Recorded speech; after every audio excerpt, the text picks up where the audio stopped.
According to Wikipedia, the North Sea flood of February the 1st, 1953 killed over 2,551 people in the UK and the Netherlands and ushered in a new era of water management and the creation of the Delta Works mega project by the Dutch government.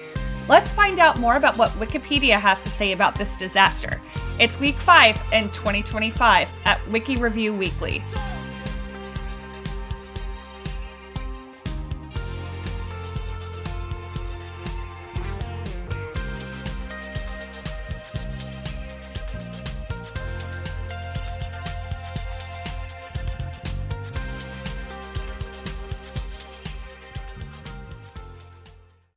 To Wiki Review, where each week I explore a Wikipedia article about a historical event that happened this week in history.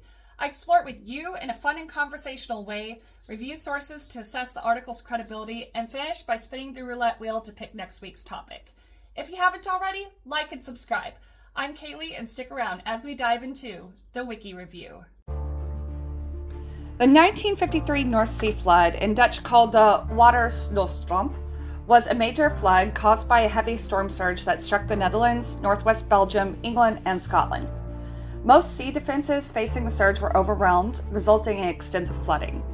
Now, the storm and flooding occurred during the night of Saturday, the 31st of January to the morning of February the 1st in 1953. A combination of a high spring tide and a severe European windstorm caused a storm tide of the North Sea. Now, the combination of wind, high tide, and low pressure caused the sea to flood land up to 5.6 meters above the mean sea level. That is 18 feet and 4 inches above the mean sea level. Now, realizing that such infrequent events could reoccur, the Netherlands and the United Kingdom carried out large studies on strengthening of coastal defenses. The Netherlands developed the Delta Works, an extensive system of dams and storm surge barriers. The UK constructed storm surge barriers on the Thames estuary and on the Hull where it meets the Humber estuary.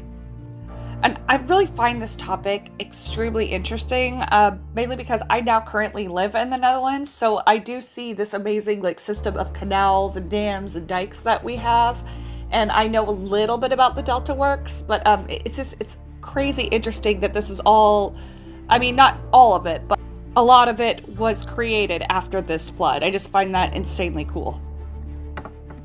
Now, at the time of the flood, 20% of the land of the Netherlands was below mean sea level, and subsequently with the expansion of Flevoland, this proportion has actually increased over time. And the next highest 30% actually sat at less than 1 meter, which is 3.3 feet above sea level. Now, such land relies heavily on sea defenses and was worst affected, recording 1,836 deaths and widespread damage. Most of the casualties occurred in the province of Zeeland. Now, in England, 307 people were killed in the counties of Lincolnshire, Norfolk, Suffolk, and Essex. 19 were killed in eastern Scotland. Now, there were also 28 people who were killed in the north of West Flanders, Belgium. And that is actually one of the citations I would like to take a look at is citation number 2. And we will actually go over the citations after the break. So we'll look at citation number 2 later. Now, we're going to continue on to facilities at sea. More than 230 deaths occurred on seacraft along northern European coasts, as well as on ships in deeper waters of the North Sea. The Stranraer-Laren car ferry, MV Princess Victoria, sank in the North Channel east of Larne with 134 fatalities, and many fishing trawlers also sank. 9 small vessels foundered in the seas around the British Isles with the loss of all hands, and these include the Swedish steamer. It's a steamer.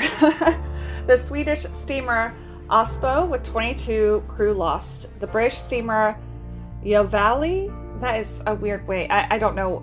Y-E-W Valley, 12 crew lost. Interesting. I don't know how to pronounce that.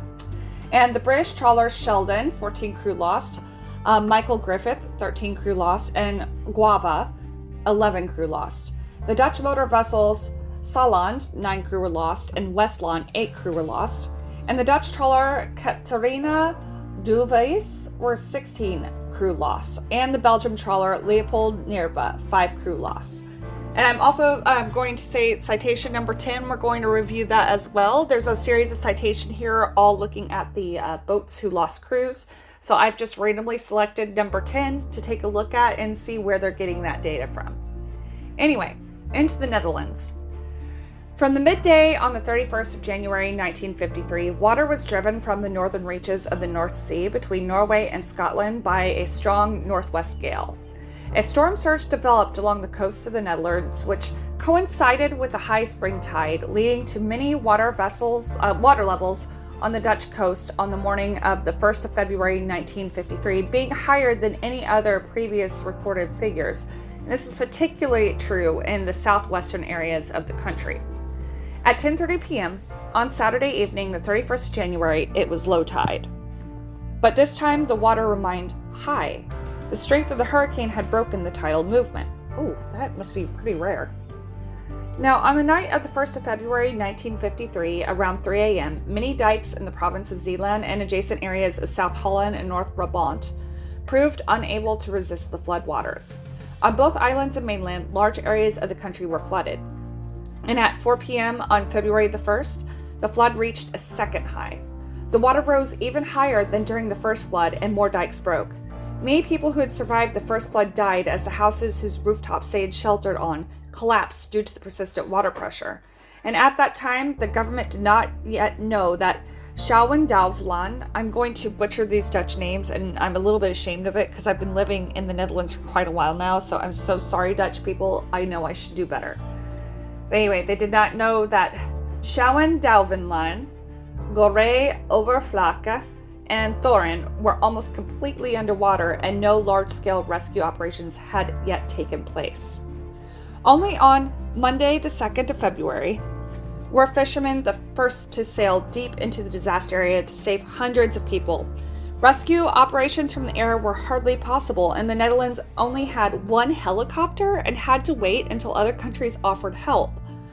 I'm going to go ahead and circle citation number 14 because, I guess it's the 1930s, but it sounds wild that a country would only have 1 helicopter for this sort of thing. That sounds really weird. I want to learn more about that. Anyway, on Tuesday the 3rd of February, a large flow of people and relief supplies started. Planes dropped sandbags, dinghies, boots, food, and water over the disaster area. At the same time, thousands of Dutch soldiers, administrators, aid workers, and volunteers arrived to carry out coordinated actions in the disaster area. Tens of thousands of restaurant residents were being evacuated from the area to shelters elsewhere in the country. Foreign helicopters and amphibious vehicles also came into action on Tuesday, but the vast majority of rescue operations had already been completed by then. Donations and relief supplies were pouring in at the National Disaster Fund in The Hague, and other countries, including England, Sweden, and Canada, sent more than 61 million guilders in relief supplies.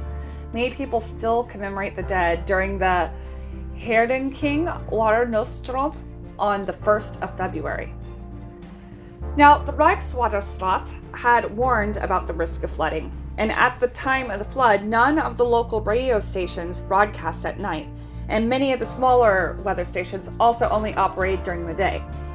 The following broadcast from the Royal Netherlands Meteorological Institute, KNMI, was made at 6:15 p.m., that's 1815, on the 31st of January 1953 on Hilversum Radio. Now I'm going to try my best radio voice that I can possibly muster, so here it goes. Over the northern and western parts of the North Sea, a strong gale rages between the northwest and the west. The storm field is extending further. It is expected that the storm will continue for the whole night, and given this fact, this afternoon at 5:30 p.m., the areas of Rotterdam, Willemstad, and Bergen on Zoom have been warned for dangerous high water. That was the Hilversum Radio broadcast on Saturday, 31st, 6:15 p.m. Living with risk. Another warning was broadcast shortly before midnight on the 31st of January 1953, followed by the Wilhelmus, after which broadcasts ceased for the evening, as was standard in the Netherlands at the time.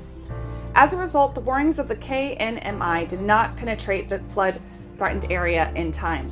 People were unable to prepare for the impending flood, and the disaster struck on a Saturday night, and hence many government and emergency offices in the affected area were not staffed. As telephone and telegraph networks were disrupted by the flood damage, amateur radio operators went into the affected areas with their equipment to form a voluntary emergency radio network. These radio amateurs provided radio communications for 10 days and nights and were the only people able to maintain the contact from affected areas from there within the outside world. Wow, that's really impressive. The Zeeland dikes were breached in 67 locations. Large parts of South Holland, Zeeland, and North Brabant were inundated, and in North Holland, only one polder was flooded.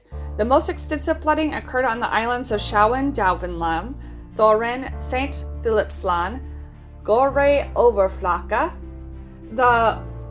these names, the Hoekstra Ward, Wornputten, and Alabaster Ward, and parts of the islands of Zoud-Bevenland, North Bevenland, IJsselmond, Pyrenees, Rosenberg, Walcheren, and Lan van Altena were flooded, as well as parts around Williamstad, New Vosemeer, and parts of Zeelandic Flanders. Now, the highest death tolls were recorded on the islands of Schouwen-Duivenland and Gorre Overflaka. 305 people drowned in the village of Oudtong, and 20-year-old Joost Dibbelt from Oudtong lost 42 family members in the disaster. That's really sad. And also 200,000 animals died, 3,500 houses and farms were lost in the flood, and another 43,000 were severely damaged. Oh my God. Now, afterwards, the government formed the Delta Commission to study the causes and effects of floods, and they estimated that flooding killed 1,835 people and forced the emergency evacuation of 70,000 more. Floods covered 9% of Dutch farmland, and seawater flooded 1,365 square kilometers, and that's 527 square miles of land. An estimated 30,000 animals drowned and 47,300 buildings were damaged, of which 10,000 had to be demolished or were swept away. The total damage is estimated at 1 billion Dutch guilders. Jesus, oh my gosh. Now, there was near flooding of other parts as well. The Scheidlands Zeedijk, Scheidlands High Zeedijk, along with the river Hollandse IJssel, were all that protected 3 million people in the provinces of North and South Holland from flooding. A section of this dike, known as the Grondendijk, was not reinforced with stone revetments. The water level was just below the crest and the seaward slope was weak. Volunteers worked to reinforce this stretch. However, the Grondendijk began to collapse under pressure around 5:30 a.m. on the 1st of February.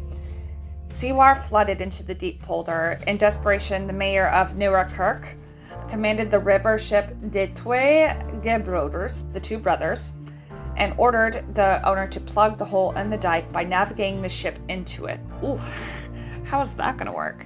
Well, fearing the ship might break through into the polder, Captain Ari Evengron took a rowboat with him, and the mayor's plan was successful, as the ship was fully lodged firmly into the dike, reinforcing it against failure and saving many lives.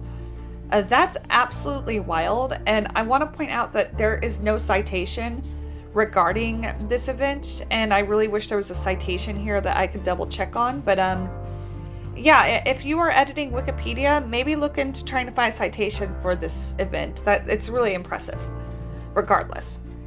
Now, the Afsluitdijk across the entrance of the Zuiderzee was said to have paid for its construction cost in that one night by preventing destructive flooding around the three great meres that used to be the Zuiderzee.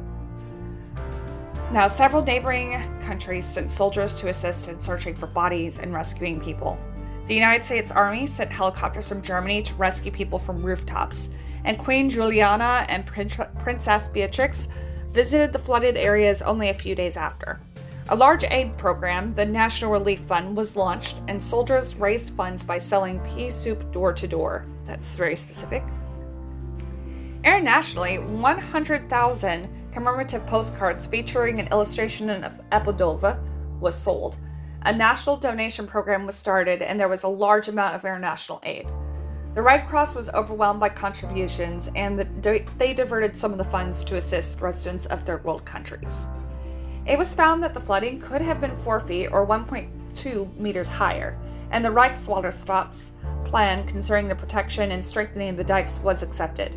As a result, authorization was granted for the Delta Works, an elaborate project to enable emergency closing of the mouths of 4 estuaries to prevent flood surges upriver.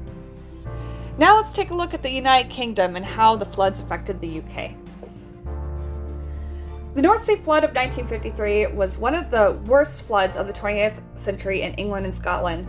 Over 1,600 kilometers, 990 miles of coastline were damaged, and sea walls were breached in 1,200 places, inundating 160,000 acres.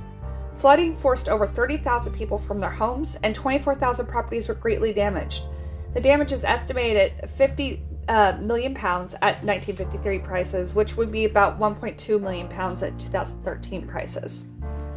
Very strange they chose 2013. That's over 10 years ago at this point. It's 12 years ago. So I would maybe find a bit of a better approximation. I mean, I'm sure that approximation was valid at the time, but I think with inflation, it's probably a lot more.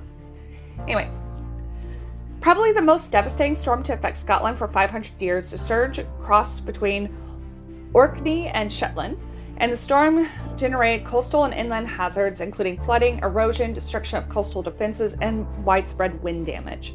Damage occurred throughout the country, with 19 fatalities reported. The fishing village of Crovey, Banffshire, built on a narrow strip of land along the Moray Firth, was abandoned by many as large structures were swept into the sea. The surge raced down the east coast into the mid to the southern North Sea, where it was amplified by the shallower waters. Shallower. Sometimes I just don't talk, man. Shallower waters. Now, Convey Island in Essex was inundated with the loss of 58 lives. Some 41 people died at Felixstowe in Suffolk, where wooden prefabricated homes in the West End area of town were flooded. Another 37 died when the seafront village of Jaywick near Clecton was flooded. In Lincolnshire, flooding occurred from Maplethorpe to Skegness. That's an awful name. Sorry, Skegnessians. That's one hell of a name you got there. Well, Skegness, reaching 3 kilometers, 2 miles inland, and police officer Charles Lewis and Leonore Deptford received George medals for their part in the rescue work. Lewis leapt from a police station upper window to save an elderly couple being swept away in 3 feet or 1 meter of flood water, carrying them to a house across the road to safety, then continuing rescue work for hours until he found a working telephone to call for help. Deptford was off-duty at his son's party when the wall of water hit. He realized that elderly people were vulnerable as the seawall was breached, and he dragged and carried many to safety. Oh, wow. At one house, he found a bedridden elderly couple with their middle-aged daughter. In the waist-high floodwater, he lashed together oil cans to make a raft, to which he tied the couple and pulled them to safety. He carried on to the daylight, and his last rescue was a dog. Oh, he even saved a dog? I like this guy. This is citation number 29. We're going to take a look at that citation. But wow, yeah, he deserves that medal. That's really heroic. Now, Rice Lemming, a U.S. Airman, and USAF Staff Sergeant Freeman A. Kilpatrick, was also awarded the George Medal for rescuing respectively 27 and 18 people at South Beach, Hunstanton. At Salthouse, the Victoria Randall Spally was badly damaged, resulting in its subsequent demolition. And in southwest Essex, water overspilled the Royal Docks into Silvertown while it drained into the sewers, but flooded back into Canning Town and Tidal Basin. William Hayard, a night watchman at William and Ritchie and Son, died of exposure to gas from a damaged pipe, the only fatality in London. Oh wow. Almost 200 people were homeless and took refuge at Canning Town Public Hall. The village of Creeksmouth on Barking Creek, the mouth of the Roding, was wholly flooded by the sea surge and later demolished. Residents were relocated elsewhere in Barking. The total death toll on land in the UK is estimated at 307, and the total death toll at sea for the UK, including the 135 lost in the sinking of the MV Princess Victoria, is estimated at 224. Dang. And then we have this one little sentence about Belgium where it just says that the coastal defenses of Flanders were severely damaged near Oosken, Nook, and Antwerp. I've actually been to Nook and Antwerp, actually. And heavy damage was done to the sea defense with local breaches. 28 people died. After the 1953 flood, governments realized that similar, infrequent, but devastating events were possible in the future. In the Netherlands, the government conceived and constructed an ambitious flood defense system beginning in the 1960s. Called the Delta Works, the Deltawerken in Dutch. It is designed to protect the estuaries of the rivers Rhine, Meuse, and Scheldt. The system was completed in 1998 with the completion of the storm surge barrier, the Maeslantkering. I have a lot of trouble saying this word. I've heard of this storm barrier so many times. The Maeslantkering in the new waterweg near Rotterdam. In the UK, Permanent Secretary to the Home Office, Sir Frank Newsom, coordinated with immediate efforts to defend homes, save lives, and recover after the floods. After the flooding, the government made major investments in new sea defenses. The Thames Barrier program was started to secure central London against a future storm surge, and the barrier was officially opened on May 8, 1984. A range of flood defense measures were initiated around the UK coast. In 2013, a service was held at Chelmsford Cathedral to mark the 60th anniversary of the Great Flood, attended by Anne, Princess Royal. Acts of remembrance were also held in Lincolnshire, Norfolk, Suffolk, and Essex. A blue plaque marking the level of the floodwater was installed by the Lay Society on the wall of the Heritage Center in Leigh-on-Sea to commemorate the flooding there. There is also a blue plaque marking the height of the floodwater at Sutton-on-Sea in Lincolnshire. In 2011, 58 years after the flood, a service of remembrance was held outside the library on Convey Island in Essex to unveil a plaque commemorating 58 people who lost their lives on that island.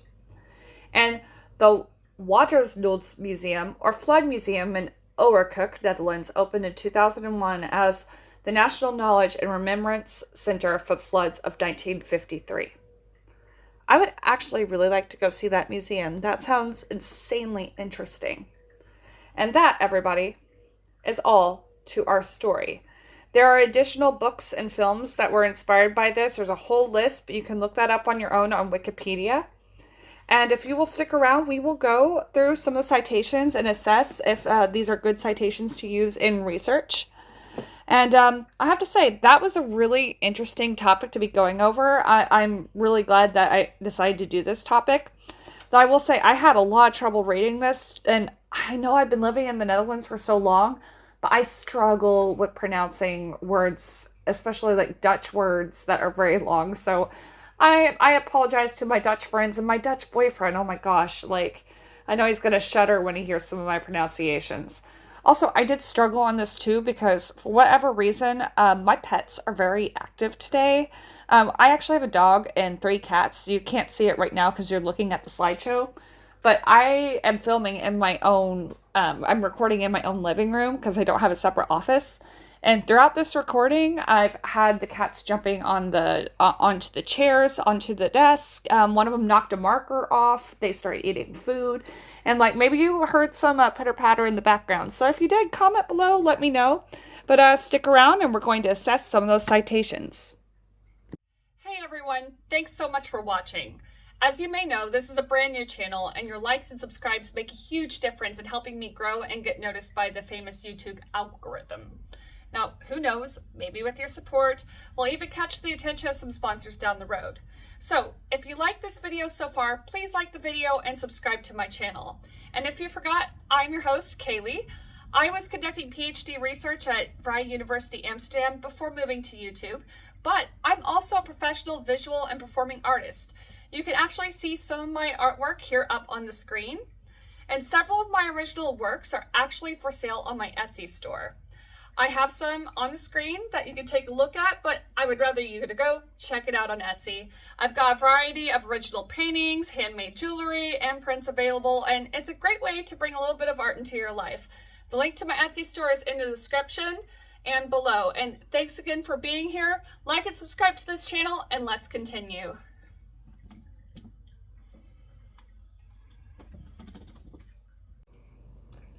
All right, so let's start assessing some of these citations for the Wikipedia article about the North Sea flood of 1953.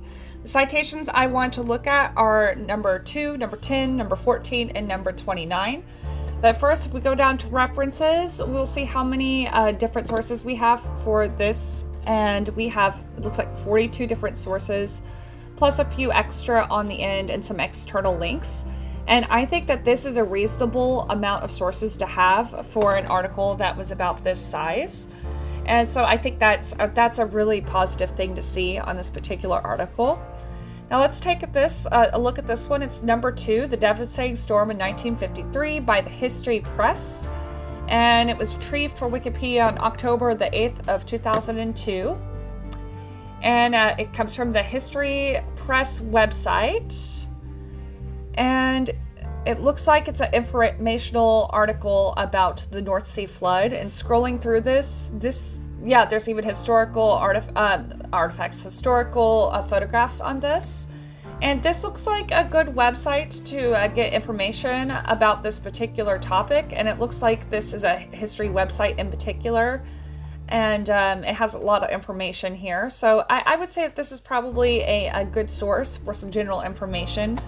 I would always, of course, recommend looking further into the websites themselves before citing it, but just on a casual glance, this looks like a very solid source to use in your research.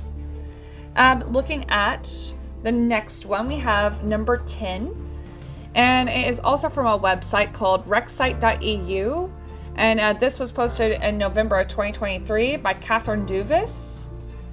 And let's take a look at number 10, rexsite.eu. Okay, Catherine Duvis. This is a bit of a weird site. I mean, it's very low technical if you're not looking at it on the screen. And it looks like it has some information, but I find this information to be very I don't know, it's a very strange layout, and it seems that there's some PDFs from Lloyd's Register, and this is in regards to those shipwrecks that we were talking about. I wouldn't use this as a source personally because it doesn't seem very well organized to me, but it does look like some of the information is legitimate, but I think there's probably better sources out there that you could use. That being said, it does have the information, but it's really not my favorite source in the world here. Let us go back to our sources again and check out source number 14. That was the next one I wanted to look at, and I think this is going to end up being in Dutch. It's the Watersnood en Reconstruction van de Watersnoodramp in 1953. And that brings us to a website, which it's just off of the recording section here, but this website looks like it's powered by Noos, and I am actually familiar with Noos. It's a Dutch news website, and this looks like a legitimate source here to have. It is a legitimate legitimate source of news in the Netherlands, so I would say this is an all right source as well. I'm seeing so far the sources that I chose randomly, they seem to be focusing on, I guess, like news sites who are talking about the past. I would like to see more primary sources, to be quite honest, in this particular article than sources reporting from the primary sources. But let's look at the last citation that I chose, which was citation number 29. The Queen R's Men and Women of the 1953 flood, and this is coming from the Liverpool Daily Post in April of 1953. So, okay, it looks like we have a cutout that has been put into an online archive here, and this looks like a primary source, or maybe a reporter who was actually there just from looking at it, and it is of a newspaper article from the Liverpool, I forgot already. The Liverpool Daily Post, and is page number 6 on Wednesday, April 29th, 1953. I think that's a good source that is literally reporting on the commemorative thing that the Queen did to honor those victims and the heroes. That looks like a pretty good source, I would say. Now, that being said, overall, we only looked at 4, and there are 42 different sources. I think there's a good amount of sources for the amount of text that we have on here. Out of the ones I randomly chose, I wish I would have seen more primary sources on there. Overall, I would rank this 1 out of 10, where 10 is the best type of sources, to 1. I would put this at a 7, just because I feel like it doesn't lead heavy enough on primary sources. But again, this is just my opinion. Let me know your thoughts in the comments, and stick around as we spin the wheel to see what the topic is going to be for next week on Wiki Review Weekly. Stick around. Hey, if you like this video or topic, please remember to like and subscribe.